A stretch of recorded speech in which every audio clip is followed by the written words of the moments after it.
Hello students, welcome to our channel. This is your Khushi Dubey. चलिए आज का क्लास हम लोग स्टार्ट करेंगे। आज का जो हमारा क्लास होगा वो सबसे ज़्यादा इम्पोर्टेंट होगा। वो टॉपिक बेस्ड होगा। वो हमारा टॉपिक बेस्ड होगा। हमारा देखिए आप लोग वेलोसिटी रिजोनेंस के ऊपर, ठीक है। वेलोसिटी रिजोनेंस के ऊपर आपका ये टॉपिक बेस्ड है। ये आपका सबसे इम्पोर्टेंट क्लास होगा और इसके तौर पे हम लोग देखेंगे कि कैसे ये एग्जाम में क्वेश्चन यहाँ से पूछता है, ठीक है। तो इस क्वेश्चन को बहुत अच्छे से आपको प्रिपेयर करके जाना है एग्जाम के लिए। आपको एक चीज़ और बता दें कि जैसा कि बहुत बच्चों को माइंड में नहीं रहता कि एग्जाम में किस क्वेश्चन को टच किया जाए, किस क्वेश्चन को बनाया जाए तो उससे एग्जाम में अच्छा स्कोर कर सकते हैं, ठीक है। तो उनके लिए हम बता दें कि आपको एकदम परेशान होने का जरूरत नहीं है। ठीक, आप लोग से हम मिलेंगे ठीक 8 से 9 के बीच में। आप लोग को एक वीडियो मिलेगा हमारे चैनल पे। अगर आप लाइव करना चाहते हो तो आप लाइव बैठ सकते हैं। तो 8 से 9 के बीच में आपको एक वीडियो मिलेगा। उस वीडियो में बहुत अच्छे से हम गाइड किए हैं कि किस तरीके से आपको मैथ्स के लिए क्वेश्चन को प्रिपेयर करना है, ठीक है। कैसे आप अपने गाइड को पढ़ेंगे, कैसे आप अच्छे से स्कोर करोगे, वो सारा चीज़ वहाँ पे मेंशन उस वीडियो में आपको मिलेगा, ठीक है। तो उस वीडियो में हम लोग बात करेंगे। तो आज का क्लास हमारा किसके लिए है? मीडियम के स्टूडेंट्स के लिए। ये बहुत ही ज़्यादा इम्पोर्टेंट टॉपिक है, तो एग्जाम में इसको छोड़ना नहीं है, ठीक है। बहुत इंटरेस्टिंग है, बहुत अच्छे से इसको कंप्लीट करना है। तो चलिए हम आपको थोड़ा रिकॉल करवाते हैं। यहाँ पे एक चेयर ला के रखिए। तो यहाँ पे चलिए रिकॉल करवा दें हम आपको। तो हम लोग एम्पलीट्यूड रिजोनेंस के बारे में पढ़े थे क्या? पढ़े थे ना, एम्पलीट्यूड रिजोनेंस क्या होता है। तो हम आप लोग को बता दें कि amplitude resonance is that resonance is a special type of forced oscillation. Amplitude resonance is a special type of forced oscillation where, क्या वेयर बताइए। एम्पलीट्यूड रिजोनेंस क्या है बताइए हमको। अगर हम आपसे पूछे कि एम्पलीट्यूड रिजोनेंस क्या है तो आप कहोगे कि मैम कि amplitude resonance is that type of resonance या फिर is a special forced oscillation where when we apply a force, when we apply a external force with same frequency which is called resonance, then that their amplitude will be increased, ठीक है। इसका क्या मतलब हुआ? इसका मतलब simple सा मतलब यही हुआ कि अगर रिजोनेंस का मतलब अगर आपको पता है, अगर आप बहुत अच्छे से रिजोनेंस का मीनिंग जानते हो तो बहुत अच्छे से आप एम्पलीट्यूड को इसके साथ रिप्रेजेंट कर सकते हो। बहुत अच्छे से आप वेलोसिटी को इसके साथ रिप्रेजेंट कर सकते हो। कैसे? हाउ? क्वेश्चन आता है ना माइंड में, हाउ। तो देखिए हम बताते हैं कैसे।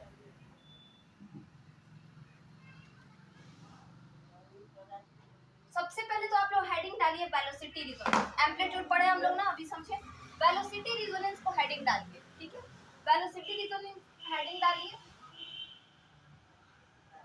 चलिए वेलोसिटी रिजोनेंस हेडिंग डालेंगे आप लोग और इसमें हम लोग लिखेंगे, ठीक है। पहले लिखेंगे फिर देखेंगे कि हमारा जो लैंग्वेज है उसमें क्या है, ठीक है। पहले एक दो लाइन लिख लीजिए वेलोसिटी रिजोनेंस क्या होता है। उसके बाद हम लोग बात करेंगे, इसको बहुत अच्छे से समझेंगे, फिर इसका डेरिवेशन करेंगे जो कि एग्जाम के पॉइंट ऑफ व्यू से बहुत ज्यादा इंपॉर्टेंट होता है। क्लियर है? तो आप इसको एक बार लिख लीजिए।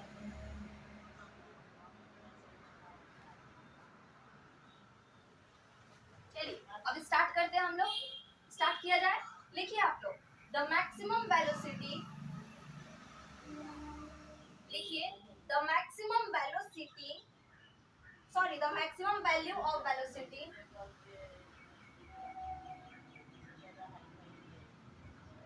आपको खुद पता चल जाएगा कि हमारा जो लैंग्वेज होता है, फिजिक्स हो या फिर कोई भी जेनेरिक लैंग्वेज हो, चाहे केमिस्ट्री हो, आप देखना कि हम लोग जो लैंग्वेज पढ़ते हैं, मेरे चैनल पे जो आपको लैंग्वेज मिलेगा वो इतना इजी लैंग्वेज मिलेगा कि कोई भी बच्चा उसको बहुत इजीली याद कर सकता है। सपोज सपोज क्या रियलिटी है कि 1 से 2 दिन पहले भी अगर बच्चा मेरे से क्लास में ज्वाइन करता है और क्लास करता है और टू द पॉइंट अगर मेरे से पढ़ लेता है तो उसका एग्जाम बहुत अच्छा जाता है। क्यों जाता है? क्योंकि हम इजी तरीके से उनको समझाते हैं। बहुत ज्यादा डेप्थ में हम लोग को रामायण पूरा कॉपी नहीं फिल करना है, आपको कॉपी बहुत ज्यादा भरना नहीं है, ठीक है। आपको एकदम प्रॉपर तरीके से सारी चीजों को करनी है। पूरा कॉपी को फिल करने के चक्कर में मत रहिएगा। जो अभी हम नोट्स की बात कर रहे हैं, नोट्स में लिमिटेड पढ़िए, प्रॉपर पढ़िए, जो कि आपके एग्जाम के पॉइंट ऑफ व्यू से इम्पोर्टेंट है। सारा चीज अभी से जो नेक्स्ट वीडियो आपको मिलेगा 8 बजे, उस वीडियो में सारा चीज एक्सप्लेन किए कि आप अगर बहुत ज्यादा पढ़ के जाते हो तो क्या आपको प्रॉफिट या लॉस होता है, जब आप कम में लिमिटेड जब आप प्रॉपर पढ़ते हो तब आपको क्या होता है। उस वीडियो को देखना नहीं भूलिएगा। तो चलिए क्या लिख रहे हैं हम लोग, the maximum value of velocity under under force vibration,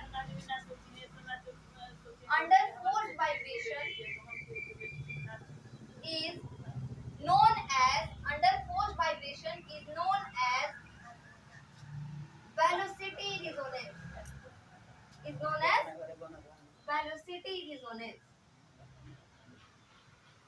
चलिए इसके बारे में थोड़ा एक्सप्लेन करते हैं कि आखिर ये चीज है क्या। अभी इतना ही नहीं है, अभी और है इसमें, बट थोड़ा सा इसको समझते हैं कि आखिर ये है क्या। ठीक है, इसको थोड़ा समझा जाए। एक बात बताइए आप लोग कि इससे पहले हम लोग क्या पढ़े थे। सबसे पहले हम लोग पढ़े थे रिजोनेंस मैम।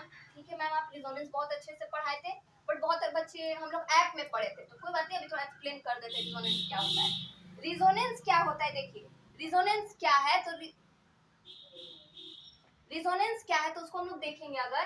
तो रिजोनेंस क्या है कि सिंपल सा, सिंपल एकदम सिंपल, जब किसी भी बॉडी पे, सपोज करिए कोई भी बॉडी है ये, ठीक है, अगर किसी बॉडी पे कोई एक्सटर्नल पीरियोडिक फोर्स लगता है, एक्सटर्नल पीरियोडिक फोर्स लगता है, एक्सटर्नल फोर्स का मतलब तो आप लोग समझते ही हैं। अब पीरियोडिक का क्या इसमें मामला है, पीरियोडिक का क्या रोल है इसमें। तो पीरियोडिक का रोल है, इसका मतलब हम आपको कह दिए कि आपके पास 2 घंटा टाइम है। कितना टाइम है, 2 घंटा टाइम है। उस 2 घंटे में आपको 20 से 40 किलोमीटर के डिस्टेंस को अप एंड डाउन करना है। मीन्स व्हाट, मीन्स ये है हमारा कि आपको 20 किलोमीटर सिर्फ 2 घंटे में, एग्जैक्ट बता दिए, सिर्फ 2 घंटे में, 2 आवर्स में आपको क्या करना है, आपको 2 घंटे में से 20 से 40 किलोमीटर जाना है, आना है। तो आपके लिए क्या हो गया, आपके लिए वो पीरियोडिक टाइम हो गया। क्या हो गया आपके लिए, वो पीरियोडिक टाइम हो गया। क्लियर है, आपके लिए क्या हो गया, वो पीरियोडिक टाइम। मतलब एक लिमिटेड टाइम आप कह सकते हो, एक फिक्स टाइम आप कह सकते हो, एक डिसाइडेड टाइम आप कह सकते हो। ठीक है, वो आपके लिए क्या हो गया, एक पीरियोडिक टाइम हो गया। ठीक है, अब हम बात करेंगे आपके लिए कि एक्सटर्नल पीरियोडिक फोर्स का मतलब क्या हो गया। एक्सटर्नल पीरियोडिक फोर्स का मतलब हो गया कि हम आपसे कह दिए आपको ये 5 किलो का आटा का चावल या किसी भी, मतलब आटा का बोरिए किसी भी चीज का, आपको ये 5 किलो का वजन उठाना है कितने देर में, 15 मिनट में। मीन्स क्या कि आपके लिए 15 मिनट हो गया पीरियोडिक टाइम, और आप 15 मिनट में जो फोर्स लगाओगे उस बोरी को उठाने के लिए, that called external periodic force. उस बोरी के लिए तो आपका बाहरी फोर्स लग रहा है ना, ऐसा तो नहीं है कि बोरी आपका फोर्स लगा रहा है उसको उठाने के लिए, तो ले भाई अब पूरा फोर्स लगा रहे तो उठा लो, ऐसा कुछ तो हो नहीं रहा है। आप उठाने के लिए उसको फोर्स लगा रहे हो, उसको उठाने के लिए आप फोर्स लगा रहे हो।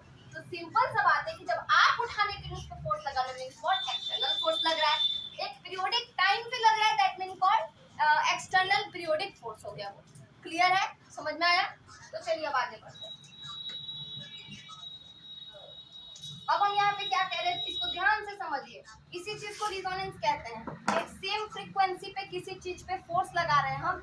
अगर मेरा इस बॉडी का वजन 15 हर्ट्ज है, 15 हर्ट्ज इसका फ्रीक्वेंसी है, हर्ट्ज इसका ऐसा यूनिट होता है फ्रीक्वेंसी का। क्लियर है, और आप जो फोर्स लगा रहे हो इस पे एक्सटर्नल पीरियोडिक फोर्स, उस फोर्स का भी फ्रीक्वेंसी कितना है, 15 हर्ट्ज है। तो सेम फ्रीक्वेंसी होने के कारण ये कहलाएगा ये प्रोसेस रिजोनेंस। और ये ध्यान से सुनिएगा, और ये सेम फ्रीक्वेंसी के साथ अगर हम इस पे फोर्स लगा रहे हैं और इसका फ्रीक्वेंसी में जो है क्या हो गया, इसके फ्रीक्वेंसी पे बात नहीं कर रहे हैं, अब बात करेंगे इसका एम्पलीट्यूड बढ़ गया। पहला केस क्या है, इसमें पहला केस है कि पहले सेम फ्रीक्वेंसी है, सेम फ्रीक्वेंसी है, क्लियर दैट। उसके बाद सेकंड क्या है कि एम्पलीट्यूड जब इसका इंक्रीज करेगा तब ये ओवरऑल प्रोसेस को हम क्या कहेंगे, एम्पलीट्यूड रिजोनेंस। क्लियर हो गया। अब इसमें वेलोसिटी की का क्या रोल आता है, देखिए अगर the maximum value of velocity under forced oscillation, means क्या कि फोर्स्ड ऑसिलेशन टॉपिक जो हम लोग पढ़े हैं कि फोर्स्ड ऑसिलेशन होता है कि किसी बॉडी पे कोई बॉडी रेस्ट के पोजीशन में उस पे हम फोर्स लगाते हैं, तो अभी बेचारा शांति से बैठा हुआ है, उसका कोई चेंजेस, वेट, फ्रीक्वेंसी कुछ चेंज नहीं हो रहा है, बट आपके फोर्स लगाने से उसका अपना फ्रीक्वेंसी खत्म हो जाता है और आपका फ्रीक्वेंसी उस पर तब तक असर करता है जब तक आपका फोर्स उस पर लगा हुआ है। आप जितना फोर्स से उस पर बल लगाओगे उतना ज्यादा आपका फ्रीक्वेंसी उस पर वर्क करेगा, और फिर धीरे धीरे जब आपका फोर्स खत्म हो जाएगा तो आपका फ्रीक्वेंसी उस पर से खत्म हो जाएगा और वो अपने ओरिजिनल पोजीशन पे आ जाएगा। That overall process is called forced oscillation. Clear है। उसी चीज पे हम क्या कह रहे हैं कि अगर फोर्स्ड ऑसिलेशन प्रोसेस के अंडर में अगर किसी बॉडी पे फोर्स्ड ऑसिलेशन हो रहा है और उसका वेलोसिटी इस बार इंक्रीज कर जाए, क्या इंक्रीज कर जाए, तो मैम वेलोसिटी इस बार इंक्रीज कर जाएगा, तो that mean what, velocity resonance. अगर उसका एम्पलीट्यूड रिजोनेंस कर जाए, एम्पलीट्यूड अगर उसका इंक्रीज करेगा तो दैट मीन एम्पलीट्यूड रिजोनेंस। अगर उसका वेलोसिटी इंक्रीज करेगा, उसके वेलोसिटी में इंक्रीमेंट होगा, that called velocity resonance. That process is called velocity resonance. Clear हो गया यहाँ तक? हम लोगों ने वही चीज को लिखा है कि the maximum value of velocity under forced vibration is known as velocity resonance. एक चीज और आपको एक्सप्लेन कर दे कि फोर्स्ड ऑसिलेशन और फोर्स्ड वाइब्रेशन दोनों में कोई डिफरेंट नहीं है. आप बैठो, आपको हिला दिए मींस आपको ऑसिलेट करवा दिए, वही जब पूरा चक्कर काट लोगे तो वो एक कंप्लीट ऑसिलेशन कहलाएगा. बट आप हल्का वाइब्रेट किए तो दैट मीन आप फोर्स के कारण वाइब्रेशन मोड में आ गए. वाइब्रेशन मोड में आ गए हो ना जी. तो ऑसिलेशन प्रोसेस होने से पहले सबसे पहले कोई बॉडी वाइब्रेट करता है. ऐसा नहीं कि हम इस पेन पे धक्का देंगे तो ये डायरेक्टली घूम जाएगा, नहीं. पहले ये सबसे पहला काम क्या होगा, ये वाइब्रेट करेगा अपने पोजीशन पे. जब ये अपने पोजीशन पे वाइब्रेट कर लेगा उसके बाद ये ऑसिलेट करेगा अकॉर्डिंग टू योर फोर्स. ठीक है, तो चलिए इसको और आगे लिखा जाए.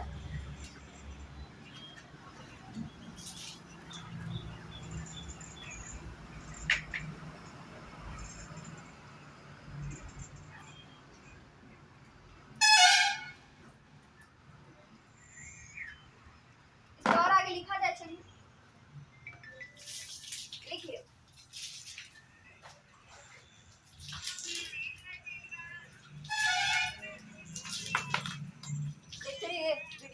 ठीक है, चलिए इसके बाद लिखना स्टार्ट कीजिए. इसके बाद लिखना स्टार्ट कीजिए. व्हेन ए लाइन चेंज करके, ठीक है, when A system of mass small m having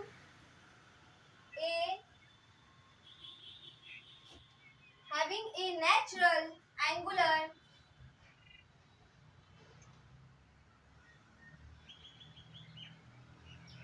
frequency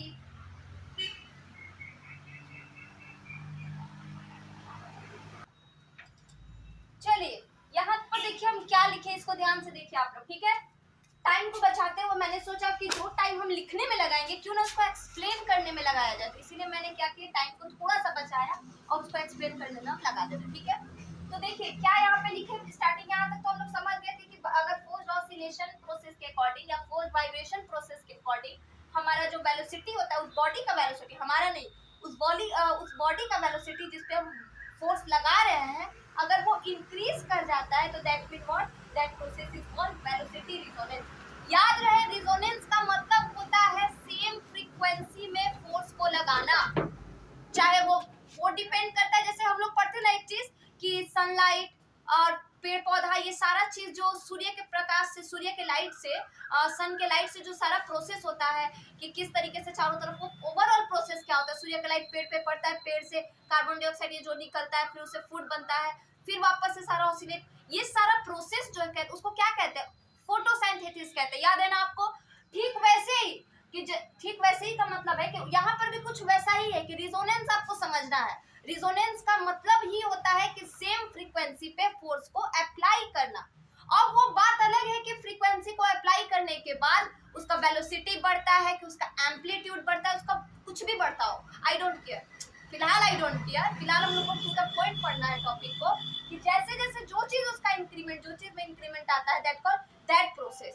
अगर उसका वेलोसिटी बढ़ा है तो मींस वेलोसिटी रिजोनेंस, अगर उसका एम्पलीट्यूड इंक्रीज करे तो दैट मींस उसका एम्पलीट्यूड रिजोनेंस. तो सिंपल सा बात है, आपको उसी तौर पे सारी चीजों को जज करना है, जहाँ सारी चीजों को नोटिस करना है और सारी चीजों को माइंड करके पढ़ना है. ठीक है, यहाँ पे देखिए हम लोग क्या लिखेंगे. When A system of mass small m having a natural angular frequency. अब यहाँ पे एक नया चीज आ रहा है ना, एंगुलर फ्रीक्वेंसी. बताएंगे क्या होता है, पहले देखिए आप. When a system of mass small m having a natural angular frequency was oscillate, ध्यान से देखिए जिस वर्ड को हम लाइनिंग कर रहे हैं, oscillates under an external force F naught sin pt. Under an external force F naught sin pt, the displacement of the forced oscillation at any instant force oscillation at. नीचे का आपको नहीं दिखता इसलिए मैंने नहीं लिखा. ठीक है, लिखेंगे अब. फिलहाल जहां तक लिखे वहां तक एक चीज को समझते हैं. सबसे पहले समझते हैं कि एंगुलर फ्रीक्वेंसी क्या होता है. ठीक है, तो हम आपको सिंपल सा एक बात बता दें. सिंपल, अगर ये पाथ है, आपको नहीं दिख रहा होगा ना? यहाँ तक तो सब लोग लिख लिए होंगे।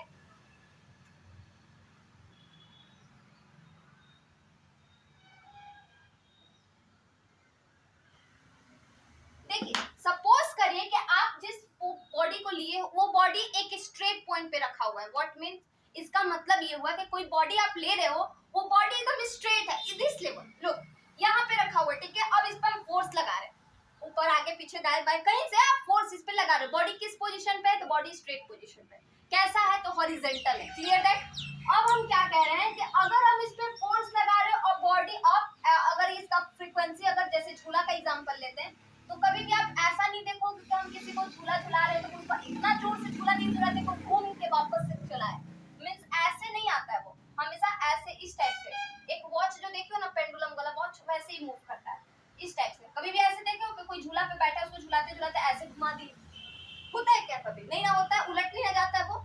तो वही हम कह रहे हैं कि इस टाइप से जो घूमता है वो तो ऑसिलेशन कहलाएगा। और ये पूरा चक्कर, यही पूरा चक्कर एक बार यहाँ से गया फिर वापस यहाँ आया, तो इसको बोलते हैं वन रिवॉल्यूशन। इसको क्या बोलते हैं? वन रिवॉल्यूशन, ठीक है, इसको वन रिवॉल्यूशन बोलते हैं। अगर अगर हम किसी ऑब्जेक्ट पे फोर्स लगा रहे हैं और वो जो हमारा फोर्स और फ्रीक्वेंसी, उस फोर्स के कारण जो फ्रीक्वेंसी लग रहा है, अगर वो फ्रीक्वेंसी किसी सर्कल पाथ पर हो, किसी सर्कल पाथ पे हो, तब हम कहेंगे कि उसको एंगुलर फ्रीक्वेंसी, तब वो प्रोसेस को क्या कहेंगे? तब उस फ्रीक्वेंसी को क्या कहेंगे? एंगुलर फ्रीक्वेंसी है। मैम वो एंगुलर फ्रीक्वेंसी है बिकॉज हम जब फोर्स लगा रहे हैं तो वो कैसा हो रहा है? एक एंगल के काम तौर पे काम कर रहा है, एक फोर्स एक सर्कल के टाइप मूव कर रहा है वो। आप ये मत समझिएगा कि एंगुलर का मतलब हो गया एंगल, एंगल का मतलब हो गया कि इस टाइप से, मतलब ट्रायंगल पे लगेगा, नहीं, बिल्कुल नहीं। एंगुलर फ्रीक्वेंसी, एंगुलर वेलोसिटी आप आगे देखोगे तो एंगुलर वगैरह, एंगुलर वर्ड और वेलोसिटी वर्ड दोनों सेम रिलेट करेगा एक दूसरे से। आगे हम लोग पढ़ेंगे, ऑनर्स की क्लासेस में बहुत ज्यादा डेप्थ में इसको जानना है। और बच्चे क्लास में भी हम लोग पढ़े कि एंगुलर और एंगुलर वेलोसिटी में कोई ज्यादा डिफरेंस नहीं है, वो दोनों एक दूसरे से बहुत रिलेट करता है। बट कैसे रिलेट करता है अभी आपके लिए डिफरेंस है, आगे जाके आप देखोगे तो थोड़ा बहुत रिलेट करता है। मतलब आप कह सकते हो 40 to 50% रिलेट करता है उसका बात, ठीक है। अभी नहीं रिलेट करेगा क्योंकि आप लोग उतना डेप्थ में अभी नहीं जाने हो। तो बस यहाँ पे ये देखना है कि एंगुलर फ्रीक्वेंसी क्या होता है, कि जब किसी भी बॉडी पे आप फोर्स लगा रहे हो तो वो बॉडी पूरे तरीके से राउंड करके आपको कोना कोना का पता बता देता है, ठीक है। तब उसको एंगल कहेंगे। एंगल का मतलब ये नहीं कि ये 90 डिग्री, ये 90 डिग्री, ये 120 डिग्री, 30 डिग्री, 40 डिग्री, ये वाला एंगल का नहीं बात हो रहा है। बात किसका बात हो रहा है? बात हो रहा है पूरा कोना कोना का आपको वेलोसिटी निकाल देगा, वो कोना कोना का वेलोसिटी, ठीक है।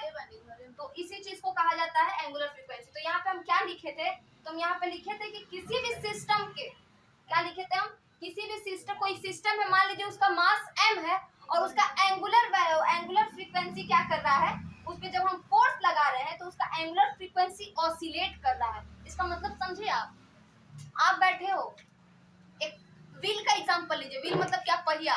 पहिया का एग्जांपल लीजिए, वो पहिया ऐसे रुका है ना, जब हम उसको ऐसे इस टाइप से, मान लीजिए पहिया बना हुआ है, ठीक है, वो इस तरीके से रुका रहता है। अगर उसको हिलाते हैं तो ऐसे इस टाइप से मूव करता है ना, मूव करता है ना। अगर उसको स्टॉप कर दें तो ये कोना, अगर वो जिस कोना पे उसका एरो बताएगा, वो गेम खेले ना हम लोग, और वो गेम में जहाँ पे रुकता है उतना पॉइंट होता है, तो वैसे ही समझ लीजिए कि ऐसे मूव कर, अगर यहाँ पे रुका तो इसके लिए पॉइंट देखते, फिर घुमाए तो अगली बार यहाँ पे रुका, फिर घुमाए तो फिर यहाँ पे रुका। मीन्स क्या देख रहे हो आप देख रहे हो उसका कोना कोना का फ्रीक्वेंसी बता रहे हैं। दैट मीन क्या?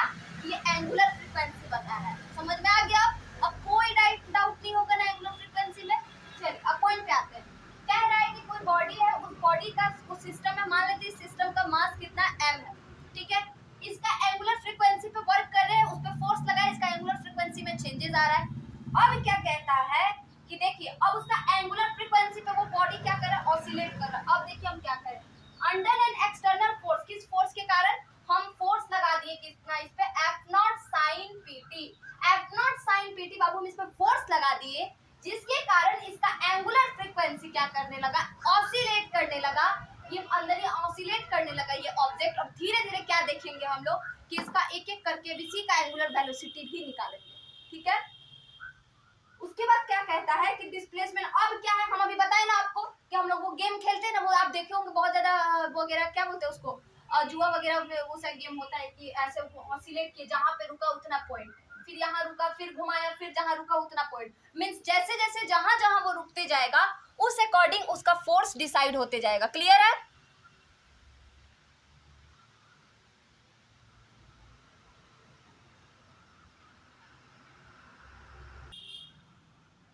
मीन्स वो जैसे जैसे रुकते जाएगा उसका क्या डिसाइड होते जाएगा, तो उसका फोर्स मैम डिसाइड होते जाएगा कि किस अकॉर्डिंग आप उसका फोर्स बता रहे हो। ठीक है, तो इसी तरीके से यहाँ पे आप देखोगे कि एंगुलर फ्रीक्वेंसी और बाकी वेलोसिटी रिजोनेंस क्या होता है कि जब उसका फोर्स अप्लाई टोटल तरीके से होगा, मीन्स क्या कि एक एक करके इसका हर एक डिस्टेंस, मीन्स यहाँ पे इतना था, यहाँ पे इतना होगा, यहाँ पे इतना, अब एक दूसरे से इसका वेलोसिटी, इसका डिस्प्लेसमेंट क्या होगा उसके बारे में हम लोग बात करेंगे। ठीक है, तो इस वीडियो में इतना ही रहने देते हैं। इसके बाद वाले वीडियो में हम लोग मेन जो हमारा डेरिवेशन है उस पर बात करेंगे। ठीक है, तो इसके लिए आप लोग बने रहिए और सोचिए कि इसका डेरिवेशन क्या हो सकता है, मीन्स इसके बाद क्या हो सकता है ये टॉपिक, क्योंकि एग्जाम के पॉइंट ऑफ व्यू से वेरी वेरी इंपॉर्टेंट। तो मिलते हैं अपने नेक्स्ट वीडियो में, तब तक के लिए बने रहिए। और आप लोग का स्वागत है, आप लोग हमारे चैनल को लाइक एंड सब्सक्राइब कर सकते हैं और कमेंट सेक्शन में बता सकते हैं कि आप लोग को ये टॉपिक समझ में आया कि नहीं आया। इसके जस्ट बाद हम लोग एक डेरिवेशन करेंगे, बहुत इंपॉर्टेंट होगा। ठीक है, तो ये तो रहा एक डेफिनेशन और एक डेरिवेशन का एक शॉर्ट रिकॉल। ठीक है, तो मिलते हैं आपसे एक नेक्स्ट वीडियो में, तब तक के लिए थैंक यू, टेक केयर, अपना ध्यान रखिए और नेक्स्ट वीडियो में आपसे बात करते हैं।